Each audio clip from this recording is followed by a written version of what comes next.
నమస్తే, ఓహోయ్ కుకింగ్కి స్వాగతం.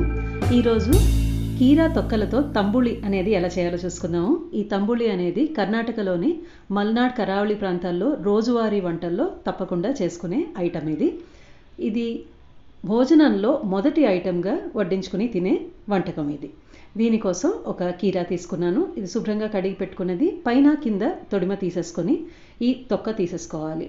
ఈ తొక్కతోనే నేను తంబుళి అనేది చేసి చూపించిపోతున్నాను. ఈ తొక్కలతో ఎన్నో రకాల వంటలు కూడా చేసుకోవచ్చు. దాంట్లో తంబుళి అనేది ఒకటి.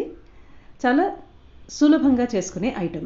ఇది భోజనానికి మొదటి ఐటెంగా చేసుకుని తింటారు. వేడి వేడి అన్నంలో తంబుళి వడ్డించుకొని తింటే చాలా చాలా బాగుంటుంది. ఇలాగా ఒక కీరాకి తొక్క వచ్చింది. నేను రెండో కీరాకి ఆల్రెడీ తీసి పెట్టుకున్నాను. ఈ రెండు కీరాలకి వచ్చిన తొక్కతో నేను ఈరోజు మీకు తంబుళి చేసి చూపిస్తాను. మొత్తం సన్నగా తరిగేసుకోవాలి. తర్వాత వంట చేయడానికి మనకి సులభంగా ఉంటుంది. చిన్న చిన్న ముక్కలుగా కట్ చేసుకోవాలి. తంబుళి అనేది ఎప్పుడు కూడా నెయ్యితో చేసుకుంటారు. సాధారణంగా నెయ్యితోనే చేస్తారు. అది లేదు అంటే కొబ్బరి నూనెతో చేసుకోవచ్చు. దీంట్లో 1 టీ స్పూన్ మినప్పప్పు, సగం టీ స్పూన్ నువ్వులు వేసుకుని ఇవి ఎర్రగా వేయించుకోవాలి. అవి ఎర్రగా వేగిన తర్వాత తరిగి పెట్టుకున్న కీరా తొక్కలు వేసుకుని లో నుంచి మీడియం ఫ్లేమ్ పెట్టుకుని పచ్చివాసన పోయేదాకా వేయించుకోవాలి. ఇప్పుడు ఒక్క పచ్చిమిరపకాయ వేస్తున్నాను నేను. ఇది కూడా ఎక్కువ కారం లేనిది. తంబుళి అనేది ఎప్పుడు కూడా చాలా కమ్మగా ఉంటుంది. చాలా మైల్డ్గా స్పైసీగా ఉంటుంది. అసలు కారం అనేది ఉండదు అని చెప్పుకోవచ్చు. ఈ పచ్చిమిరపకాయ కూడా కారం లేదు కాబట్టి నేను 1 ఫుల్ వేశాను. అసలు కారం ఉన్నదైతే సగమే వేస్తే సరిపోతుంది.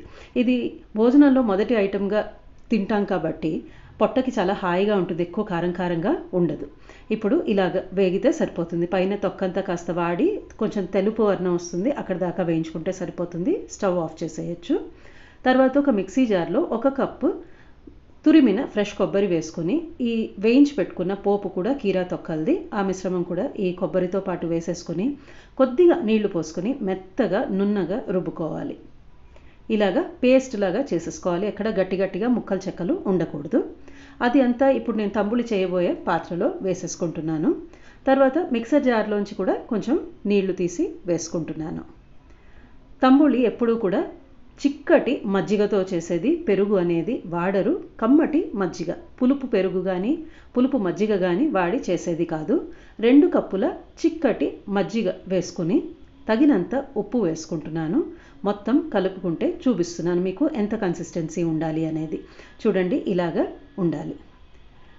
ఇది మనకి ఇంకా పలచగా కూడా చేసుకోవచ్చు. తంబుళిని తాగే పద్ధతి కూడా ఉంది. అలాగ తాగాలి అనుకుంటే కనుక ఇంకా నీళ్లగా పలచగా చేసుకోవచ్చు. ఇది నేను అన్నానికి చేస్తున్నాను కాబట్టి ఈ మాత్రం చిక్కగా చేస్తున్నాను.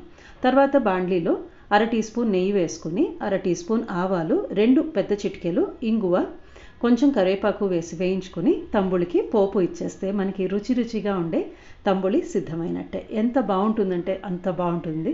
ఒకసారి తప్పకుండా చేసి చూడాల్సిన ఐటెం. చాలా సులువుగా చేసేసుకోవచ్చు.